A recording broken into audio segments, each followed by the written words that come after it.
To learn about the off-grid lifestyle and to be inspired to live your dreams, click subscribe so you don't miss anything. Hit the bell notification.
Tell you, this guy here, guy who owns this place, I've never seen anybody so lazy. He is just a lazy scumbag. I mean, it's just terrible. He won't cut his grass. He won't trim around his trees or bushes. He won't do anything. He just sits around, does nothing all day long. This is pathetic. At least have some self-respect and take care of your yard, take care of your place. It's ridiculous. I'm talking about myself, of course. I find it interesting that people will watch a off-grid channel or homestead channel and then put their city values into what you're supposed to be doing. I repeatedly talk about finding your freedom, finding your happiness, doing what makes you happy, setting your own rules, your own boundaries. And at the end of every video, I always talk about, I hope I can inspire you to live your dreams. And so if your dream is to live in a wooded area, you have lots of woods and shrubs and brush and underbrush, and if that's what your dream is, then you should do it. I don't see the point in coming out here and following the same rules that you follow in the city. Doesn't make any sense. That rooster makes too much noise when you're in your videos. Is there any way you can make that rooster stop? I can't hardly hear you through the rooster. It's astonishing to me. I've heard of some municipalities saying that you can have chickens in your backyard as long as you don't have a rooster. Well, that makes sense if you live in the city and noise is an issue for your neighbors trying to sleep at night, or especially in the morning. I know Frenchie, he'll start crowing about 4 o'clock in the morning. It's aggravating, I'm sure.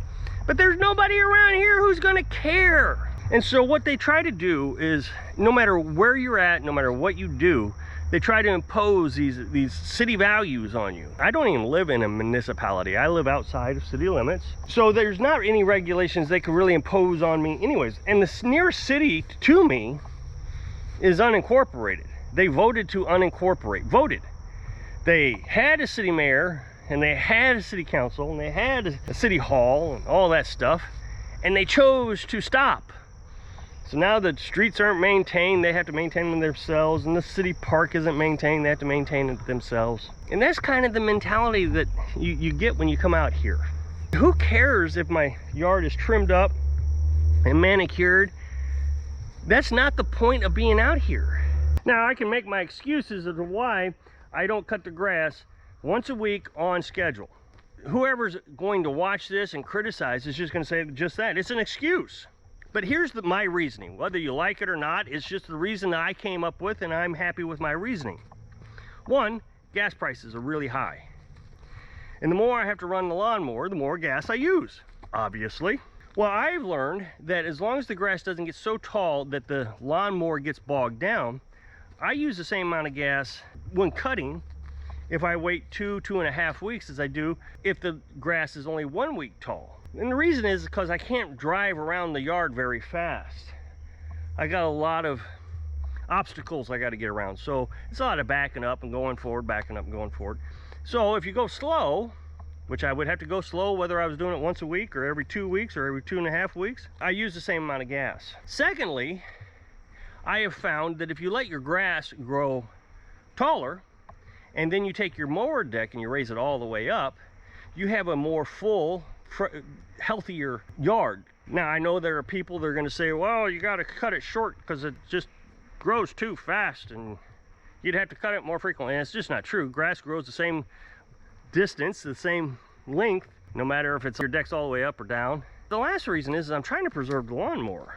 I'm going to use that lawnmower for a lot more than just cutting grass. I'm using it like a tractor. And I don't see the reason in just wearing it out in 1 summer, 2 summers, going around cutting the grass every 10 minutes. I got plenty to do around here that I want the lawnmower for. Hauling firewood and moving things around, chicken coops, and so there's no reason to wear it out and having to go out and buy a new one every few years. I'd like to keep this one for as long as I can. As far as going around and trimming around the well house and the solar panels, you need a weed eater, and well, I'm just not going to buy a weed eater. I might one of these days, but the thing is once you get a weed eater, then you're out there weed eating and you're using more gas. And the things I need to trim up, like around the solar panels, I just go out there and trim them by hand every few weeks.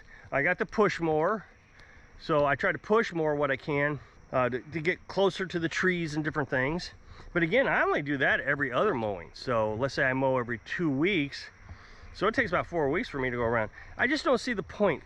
The other thing is if I'm sitting around worrying about HOA rules and then my yard's got to be manicured, it doesn't give me time to enjoy the freedoms I have, because I got to raise the chickens and I got chores that I got to do around here. I got to fill up the IBC tank every day. Just different chores that we take care of. And so if I'm out here cutting grass all the time, then I don't actually get to sit out here and enjoy this. It's just another thing that you're putting on yourself. So these commenters who said, it's just eating at me that you can't cut your grass, you're lazy. My guess is, and I've seen this in the past about trolls, is it says more about them than it does about me. I'm happy. My guess is they're not happy. And instead of trying to bring themselves up to a level of happiness like I am, it's easier to drag me down. Makes them feel good about themselves. And now you see that a lot with society. Everybody's trying to drag everybody down. Oh, that rich guy's terrible. I want his money. Instead of trying to figure out how he made his money so you can make that money, it's easier to drag him down, tell him he's terrible, he's got to give it up. Oh, that YouTuber, look at him, he's got all those views. And I don't have that many views. So I'm going to rip into him, tell him how terrible he is. I find that a lot on my comment section. I always find it ironic. You're coming over to my channel to advertise your channel. So you comment, come check out my channel. It's great. You know, I'm the best homesteader and off-grid living person there is. This guy here is a dummy. So, okay, really? You're going to come over to my channel, tell me I'm a dummy, advertise your channel? Well, you know you're getting blocked. I mean, that was... I just never understood that. But it's easier to drag me down to try to pick himself up somehow. I guess if we both had 500 subscribers, that would make him feel better. I don't know. Again, if you're going to come out and live your dreams, is your dream to come out here and cut grass all the time? Well, if it is, fine. I wonder then, are you going to make your neighbors cut their grass all the time?